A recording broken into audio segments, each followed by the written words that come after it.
Hello friends, SS home garden के YouTube channel में आपका स्वागत है।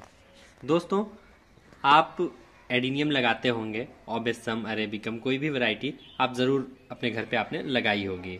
लेकिन आप सब अक्सर ये सोचकर परेशान रहते हैं कि नर्सरी में छोटे छोटे अडेनियम्स में ढेरों फूल खिले रहते हैं, लेकिन आप अडेनियम घर में लगाते हैं तो उसमें फूल क्यों नहीं खिलते हैं? इसका क्या रीज़न है? तो इसका जो रीज़न है और कैसे फूल खिलाना है, ये मैं इस वीडियो में आगे बताऊंगा। आप अपनी स्क्रीन पे देख रहे होंगे, ये छोटे छोटे दो पौधे हैं अडेनियम्स के, बहुत बड़े नहीं हैं, ये 1 साल पुराने पौधे हैं। ये स्टेम से यानी कि कटिंग से ग्रोन है, और ये वाला जो पौधा है ये प्लास्टिक अडेनियम की एक वैरायटी है, और इन दोनों में फूल आ चुके हैं। आप देखिए, इधर फूल आपको दिख रहा होगा स्क्रीन पे, और इस ब्रांच पे भी आपको फूल दिख रहा होगा। वहीं हम इसमें देखें तो इसमें 3 ब्रांचेज हैं और तीनों में फूल आ चुके हैं। तो ये कैसे आपको करना है मैं आपको आगे इस वीडियो में बताऊंगा, पूरी डिटेल बताऊंगा। कहाँ कहाँ आपसे गलतियां हो रही हैं ये भी बताऊंगा, कैसे सुधार करना है ये भी बताऊंगा। तो चलिए दोस्तों शुरू करते हैं। लेकिन उससे पहले, अगर पहली बार आप मेरी कोई वीडियो देख रहे हैं और अभी तक आपने मेरा चैनल नहीं सब्सक्राइब किया है तो प्लीज इसे सब्सक्राइब कर दीजिए। इस चैनल पर आपको न सिर्फ अडेनियम बल्कि गुलाबों से लेकर फलदार पौधों तक की सारी इंफॉर्मेशन टाइमली मिलती रहती है। तो दोस्तों चलिए शुरू करते हैं।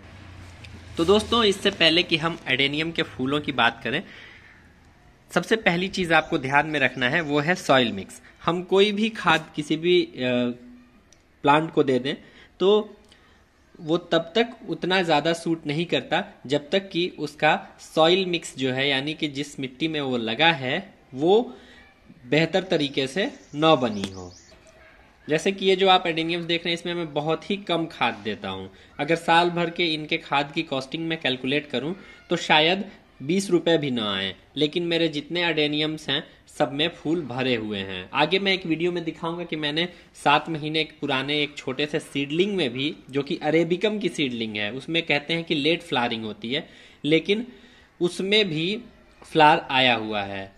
तो कैसे आया हुआ है वो भी मैं अगली वीडियो में बताऊंगा। अभी फिलहाल हम जानते हैं कि आपको सॉइल मिक्स कैसे बनाना है। देखिए दोस्तों, एडेनियम का जो सॉइल मिक्स है वो पोरस तो हो ही, उसके साथ ही उसमें बहुत सारे माइक्रो न्यूट्रिएंट की इसको जरूरत होती है, बहुत सारी जरूरी तत्वों की इसे आवश्यकता होती है, जो कि इसकी सॉइल मीडिया से फुलफिल हो जाना चाहिए। बहुत से लोग सिंडर में लगा देते हैं अपने एडेनियम को, तो उसमें भी तो चलेगा, लेकिन जब तक आप फर्टिलाइजर देंगे तब तक आपका प्लांट थोड़ा बढ़ेगा। लेकिन जैसे ही फर्टिलाइजर स्टॉप होगा, वो कहीं से कोई भी इसेंशियल जो न्यूट्रिएंट्स हैं, माइक्रो न्यूट्रिएंट्स हैं या मैक्रो न्यूट्रिएंट्स हैं या एनपीके है, वो नहीं ले पाएगा और उसकी ग्रोथ रुक जाएगी।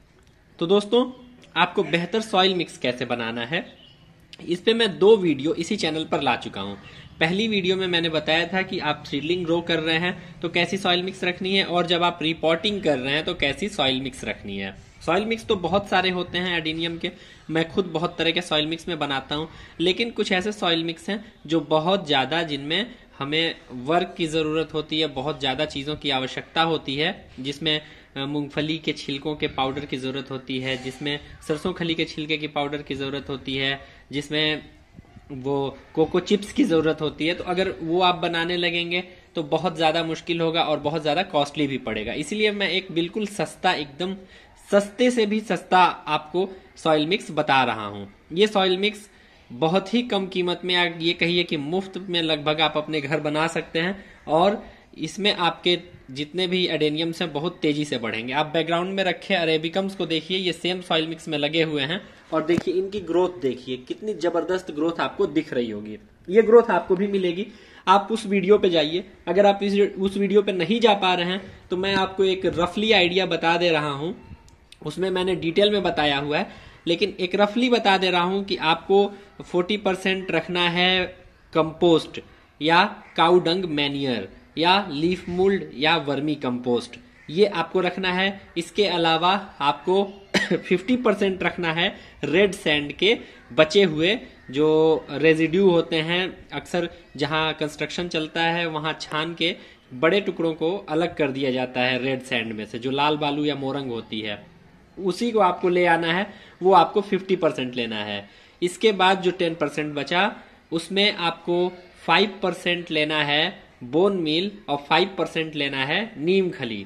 उसमें आपको डालना है लगभग, अगर आप सपोज कीजिए कि 10 गमलों के लिए बना रहे हैं, 10 गमलों के लिए आपने मिट्टी तैयार करनी है, तो उसमें आपको डालना है आधा चम्मच माइक्रो न्यूट्रिएंट और 1 चम्मच डीएपी, और उसे आपको अच्छी तरह से मिक्स कर लेना है और सॉइल मिक्स बनाना है। सॉइल मिक्स बना के आपको इसे लगा देना है। लगाने के बाद आप देखेंगे कि आपने सॉइल मिक्स बनाया, इसमें आप पानी जैसे ही डालेंगे पानी बह जाएगा और आपका प्लांट सड़न और गलन से बचा ही रहेगा। ग्रोथ भी बहुत तेजी से होगी, बिना किसी फर्टिलाइजर के ग्रोथ होगी। अब आपको क्या फर्टिलाइजर देना है? पहले तो इसे आपको 1 हफ्ते तक ऐसे ही छोड़ देना है। अगर आप इससे ज्यादा भी छोड़ सकते हो तो बहुत अच्छा है, 1 महीने तक छोड़ दीजिए, आपकी ग्रोथ में कोई रुकावट नहीं आएगी, आपका प्लांट बढ़ता रहेगा। इसके बाद आपको 2 तरह के फर्टिलाइजर इसे देने हैं। कौन कौन से देने हैं मैं बताता हूं।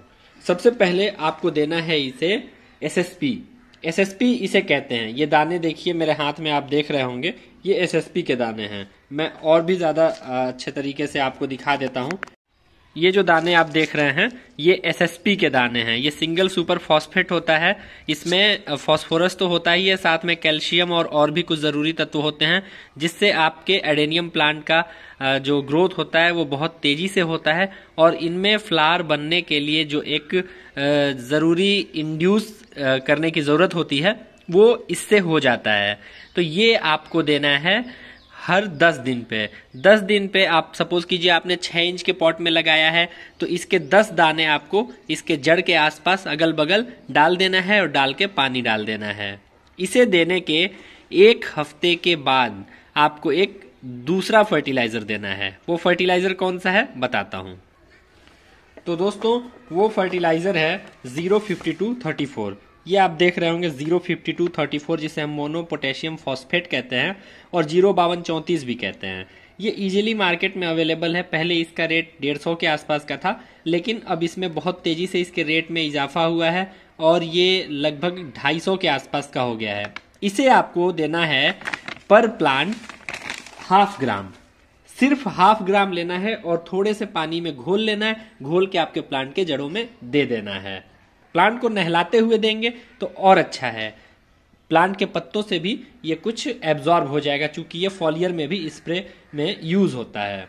तो बस ये 2 खाद आपको देने हैं। 10 दिन पे आपको ये एसएसपी देना है और इसे देने के 1 हफ्ते बाद आपको मोनो पोटेशियम फॉस्फेट देना है। आप ये दोनों खाद देंगे तो देखेंगे कि आपके प्लांट्स में भी इतने ही फूल आ गए हैं। जब ये फूल आ जाएं तो आपको एसएसपी को रोक देना है और सिर्फ 05234 देना है। ये आप देते रहिए, 15 दिन पे दीजिए। जब फ्लावर आ जाए तो 10 दिन पे मत दीजिए, काफी रहेगा। 10 दिन पे देते हैं तो कोई दिक्कत नहीं आएगी, लेकिन 15 दिन काफी है। आप देखेंगे कि ढेरों फूल आपके हर ब्रांच में आ जाते हैं और आपका जो एडेनियम है वो फूलों से भर जाएगा। तो दोस्तों उम्मीद है आपको वीडियो पसंद आया होगा। इसे लाइक शेयर कर दीजिए और जैसा भी आपका फीडबैक हो कमेंट जरूर कीजिएगा। Thank you.